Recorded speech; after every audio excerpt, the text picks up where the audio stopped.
ఇప్పుడు ఏంది అరెస్ట్ల పర్వం. సో, అప్పుడు చంద్రబాబు నాయుడు స్కిల్ డెవలప్‌మెంట్ కేసులో జైలుకి పోయిండు కాబట్టి, ఇప్పుడు మరి జగన్‌మోహన్ రెడ్డి ఎందుకు పోకూడదు? ఆల్రెడీ మిథున్ రెడ్డి అరెస్ట్ అవ్వడం, ఆయన రాజమండ్రి జైల్‌లో ఉండడం, ఆయనకు సరైన సదుపాయాలు లేవు అనేసి వాళ్ళ అమ్మ బాధపడడం, ఇవన్నీ కూడా చూస్తున్నాం.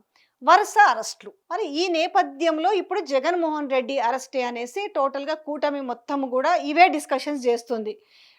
దానికి సంబంధించిన అనుంగు పత్రికలు కావచ్చు, లేదంటే అనుంగు మీడియా కావచ్చు, ఇదే వార్తలను ప్రసారం చేస్తున్న నేపథ్యంలో జగన్‌మోహన్ రెడ్డి అండ్ వాళ్ళ సతీమణి కలిసి గవర్నర్‌ని కలిసిరు. దేనికి కలిసిరు అసలు?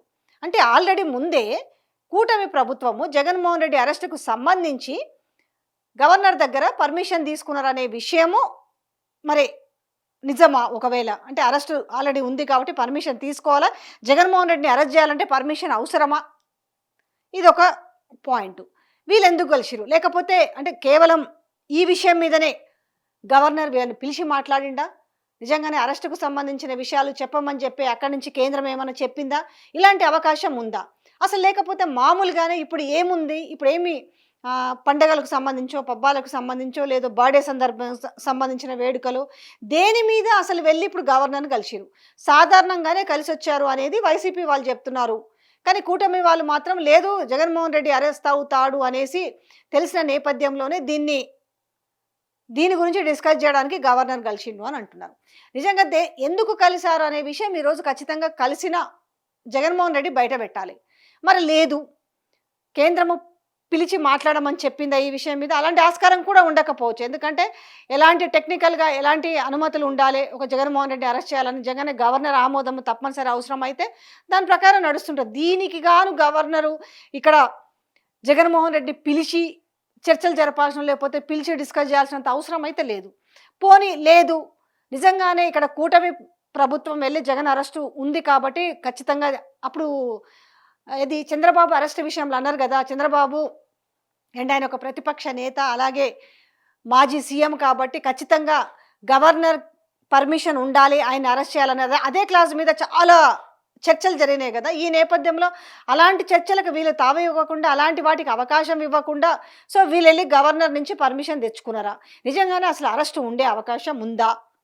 అంటే ఇవాళ ఎట్లుందనంటే అంటే అరెస్టు ఇంకా జగన్‌మోహన్ రెడ్డిని అరెస్ట్ చేయగానే అయిపోతుందా వైసీపీ పనంతా? లాస్ట్ మూమెంట్‌లో చంద్రబాబు అంటే ఈ ప్రభుత్వం ముగుస్తుందన్న సమయంలో ఒక సంవత్సరం ముందు చంద్రబాబు నాయుడిని అరెస్ట్ చేసిర్రు. ఏది స్కిల్ డెవలప్‌మెంట్ కేసులో. దీంతోటి టీడీపీ పని అయిపోయింది అనుకున్న వాళ్ళకి ఇదొక ఎదురు దెబ్బ అనుకోవాలా? లేకపోతే ఇప్పుడు జగన్‌మోహన్ రెడ్డి అరెస్ట్ ఉంటే ఇక జగన్‌మోహన్ రెడ్డి అరెస్ట్ అయిపోయిన తర్వాత ఒకవేళ అయితే ఇక ఆల్రెడీ వైసీపీ మొత్తం ఖతమా? ఇప్పుడు పరిస్థితి అటే జరుగుతుంది. అంటే ఏ రాష్ట్రాల్లో చూసినా కూడా ఇక్కడ 2 మనము ఆంధ్రప్రదేశ్ అండ్ తెలంగాణలో చూసుకుంటే ఓడిపోతే పార్టీల పని అయిపోయినట్టేనా ఇంకా? ఇప్పుడు అలాంటి డిబేట్లు నడుస్తున్నాయి. అలాంటి చర్చలే నడుస్తున్నాయి. పొలిటికల్ విశ్లేషకులు కూడా అలాంటి టైప్ మాటలే మాట్లాడుతున్నారు. అంటే జైలుకు పోతే ముఖ్యమంత్రి అవుతారన్న ఒక సాంప్రదాయం కొనసాగుతున్న నేపథ్యంలో ఇప్పుడు రేవంత్ రెడ్డి ఓటుకు నోటు కేసులో పోయి ఆయన ముఖ్యమంత్రి అయ్యిండు. దాని తర్వాత మళ్ళీ చంద్రబాబు నాయుడు వచ్చి స్కిల్ డెవలప్‌మెంట్ కేసులో ఆయన 350 కోట్లు అవకతవకలు జరిగినాయి ఆ స్కిల్ డెవలప్‌మెంట్ దాంట్లో అనేసి ఆయన్ని జైలుకి పంపించడము. ఇంచుమించు ఆయన ఒక 54 రోజులో ఏమో ఆయన జైల్లో ఉండడము. ఇట్లా అంటే జైళ్ళకు పోయి వస్తే ఇవాళ ముఖ్యమంత్రి అనే సాంప్రదాయం కొనసాగుతున్న నేపథ్యంలో మరి ఈ సాంప్రదాయాన్ని ఇట్లాగే కొనసాగిస్తారన్న డిస్కషన్ కూడా జరుగుతుంది. అంటే ఎలక్షన్ పీరియడ్‌కి ఇంకా 4 సంవత్సరాల టైం ఉంది. ఇప్పుడు గనక అరెస్ట్ చేయిస్తే ఇంకా దాని తర్వాత ఇలాంటి డిస్కషన్ ఉండదు అనా? లేకపోతే మళ్ళీ లాస్ట్ మూమెంట్‌లో 3 సంవత్సరాల తర్వాతనో జగన్‌మోహన్ రెడ్డిని అరెస్ట్ చేయిస్తే మళ్ళీ సెంటిమెంటు ఇదైపోయేసి జగన్‌మోహన్ రెడ్డి గెలిసే అవకాశం ఉంటుంది అనా?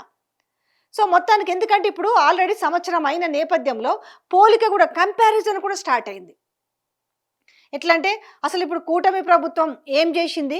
ఆ రోజు జగన్ ప్రభుత్వం ఏం చేసింది అనేది ఒక కంపారిజన్ మొదలైంది. అప్పుడే బాగుండే అనే పరిస్థితులకి ఆలోచిస్తున్న తరుణం ఏర్పడింది. అంటే బాగా అంటే కూటమి టీడీపీలు కావచ్చు, లేకపోతే బీజేపీలు కావచ్చు, జనసేనలు కావచ్చు, వాళ్ళ కార్యకర్తలే మాట్లాడుకుంటున్న వైనం కనిపిస్తుంది. అప్పుడున్న కంఫర్ట్స్ గురించి మాట్లాడుకుంటున్నారు. అంటే కంపారిజన్ అనేది చాలా అంటే ఈజియెస్ట్ వే థింగ్స్ అయినాయి. ఎందుకంటే గత ప్రభుత్వంలో ఎన్నో ఖచ్చితంగా పాజిటివ్ అంశాలు ఉంటాయి. అనుకూల అంశాల వల్ల కొంత కంఫర్ట్ జోన్‌లో ఉన్నప్పుడు ఏమవుద్దంటే అదే కంఫర్ట్ జోన్ ఇప్పుడున్న ప్రభుత్వాలు ఇవ్వకపోతే ఖచ్చితంగా ఆ కంపారిజన్ అనేది వస్తుంది. ఇలాంటి నేపథ్యంలో ఇప్పుడు ఏంటి ఇవన్నీ కూడా అమ్మో కూటమికి అప్పుడే వ్యతిరేక పవనాలు వీస్తున్నాయి. ఇలాంటి నేపథ్యంలో ఏం చేయాలి? అసలు విషయం ఇంకోటి కూడా ఉంది. ఏది బాబు సింగపూర్ పోయిండు కదా! సింగపూర్ పోయి వచ్చేసరికే ఈ ముఖ్యులు ఎవరెవరైతే ఉన్నారో వాళ్ళ అరెస్టులు ఉంటాయని చెప్పారు. కాకపోతే ఆయన ఇక తిరిగి వస్తున్న ప్రయాణం ఆసన్నమైంది. కానీ ఇంక అరెస్టులు జరగలేదు. మరి వచ్చిన తర్వాత జరుగుతుందా? ఎందుకు ఈ డిస్కషన్ ఎక్కువగా జరుగుతుందనంటే ఇక్కడ జగన్మోహన్ రెడ్డి వెళ్ళి గవర్నర్ని కలవడం అనేది ఇప్పుడు అసలు ఎందుకు కలుస్తారు, కలిసిన విషయం ఎందుకు బయట పెట్టట్లేదు అనేసి కూటమి రాగం తీస్తుంది కొంతమంది. మీరు టీవీ డిబేట్లలో చూడొచ్చు. అసలు ఆయన ఎందుకు పోయిండు, గవర్నర్ని ఎందుకు కలిసిండు, కలిసిన విషయం అసలు బయటికి చెప్పాలి కదా అనేసి. అసలు ఆ విషయం బయటికి చెప్పాలా వద్దా, ఎందుకు కలిసిండు అనే విషయం ఇప్పటికి ఒక సస్పెన్స్గానే ఉంది. కాకపోతే ఈ గవర్నర్ కలిసిన విషయంలో మాత్రము పక్కా జగన్మోహన్ రెడ్డి అరెస్ట్ ఉంటుంది కాబట్టి ఈ విషయం తెలిసే వెళ్ళి కలిసిండు అని ఒక వాదన, లేదు పిలిపించి మాట్లాడిండ్రు అనేది రెండోది. ఈ రెండిట్లో ఏదైనా కూడా అంశం ఏంటి అంటే, కీ పాయింట్ ఏంటి అంటే జగన్మోహన్ రెడ్డి అరెస్ట్. ఎందుకు? ఖచ్చితంగా ఈ అరెస్ట్ పర్వం ఉంటుంది కాబట్టి పిలిచి మాట్లాడినా లేదు వెళ్ళి మాట్లాడినా కూడా టోటల్గా పాయింట్ తిరిగి తిరిగి ఎక్కడికి వస్తుందంటే జగన్మోహన్ రెడ్డి అరెస్ట్.